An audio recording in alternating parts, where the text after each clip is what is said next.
Bienvenue sur Cardio Online pour cette émission spéciale consacrée au congrès de l'ESC 2023. Je suis Serge Covenator et j'ai le plaisir d'animer cette émission avec Christophe Leclerc. Christophe est président de l'ESFC, vice-président de l'ESC. Alors pour essayer de résumer, si on peut dire, ce congrès, on a sélectionné un certain nombre d'informations, d'études, de recommandations qui vont, du moins on l'espère, s'inscrire dans notre pratique au quotidien, modifier notre pratique.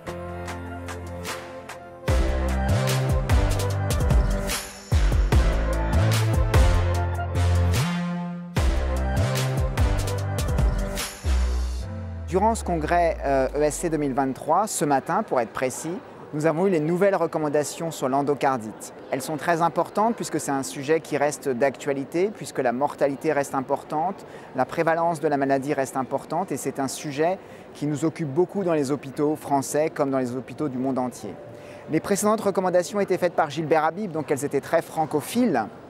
Cette fois, c'est Victoria Delgado qui était responsable des recommandations et nous sommes heureux de constater qu'elle a enfoncer le clou d'une certaine manière en reprenant des idées très fortes des précédentes recommandations avec l'importance de la Heart Team, c'est-à-dire que tout patient doit être discuté avec une équipe experte, même les patients qui semblent peu graves, qui sont dans des hôpitaux de plus petite taille.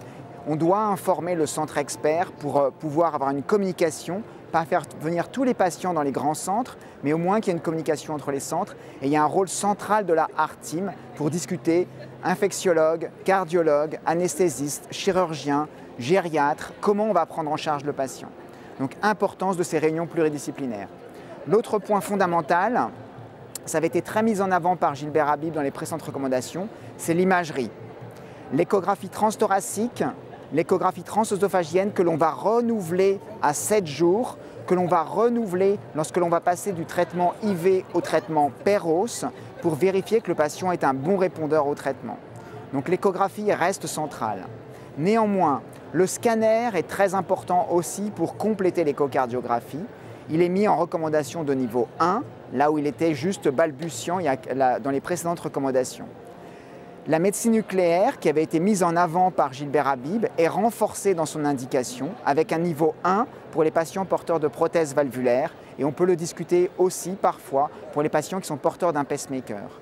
Si on a un pacemaker, si on n'a pas d'évidence en échographie pour penser qu'il y a une infection du pacemaker, mais qu'il y a une infection du cœur gauche, il est fortement recommandé de retirer le matériel.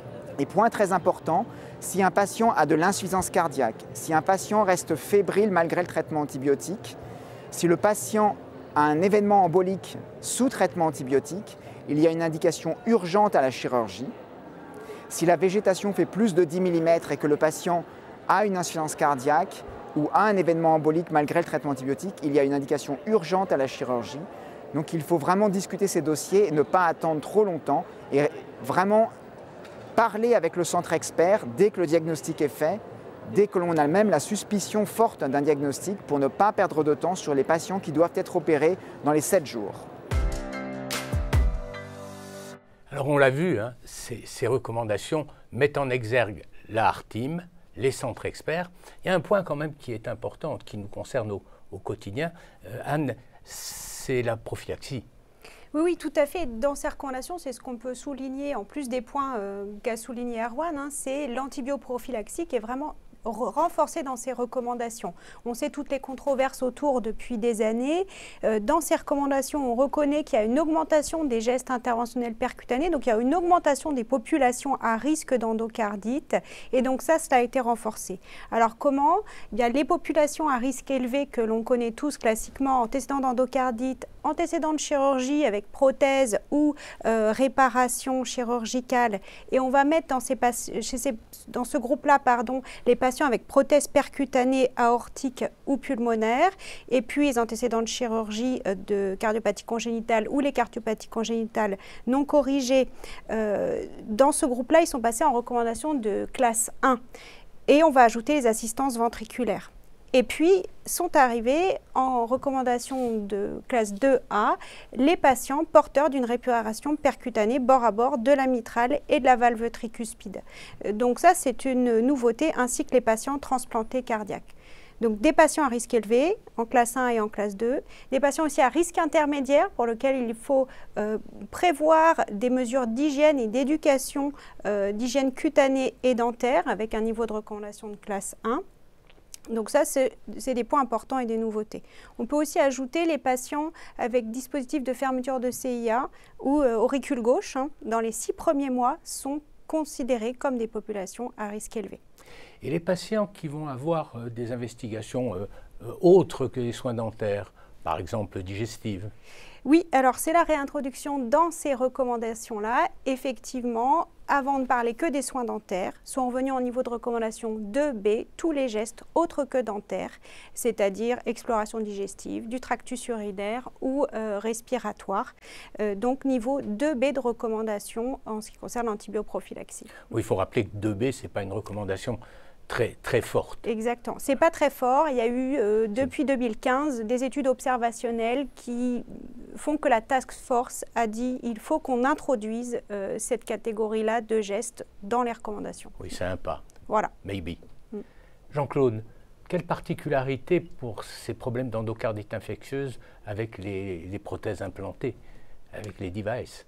Oui, alors bon, dans ces recommandations, on retrouve finalement des idées qui sont tout à fait en ligne avec les idées que l'on avait dans les recommandations de la stimulation, par exemple dans 2021 ou dans les documents de consensus récents sur les infections de matériel.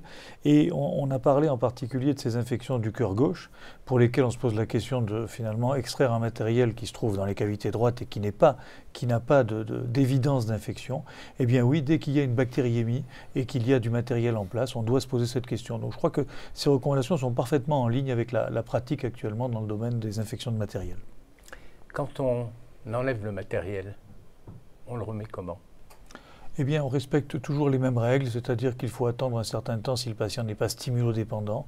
Et si le patient est stimulodépendant, on peut avoir recours éventuellement à des stimulateurs sans sonde, on peut avoir recours éventuellement à de la stimulation épicardique. Mais en tous les cas, ces règles sont à respecter et elles étaient de toute façon tout à fait claires dans les recommandations sur la stimulation, par exemple. Merci.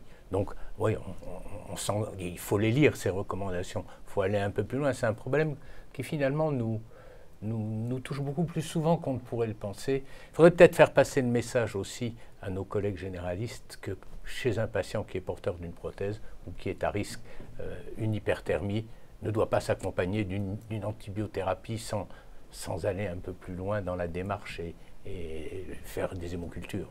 Oui, c'est ce qui est bien souligné dans les patients à risque intermédiaire, c'est-à-dire il faut les éduquer, leur dire pas d'antibiothérapie, d'automédication, et s'il y a la fièvre, consulter. Voilà.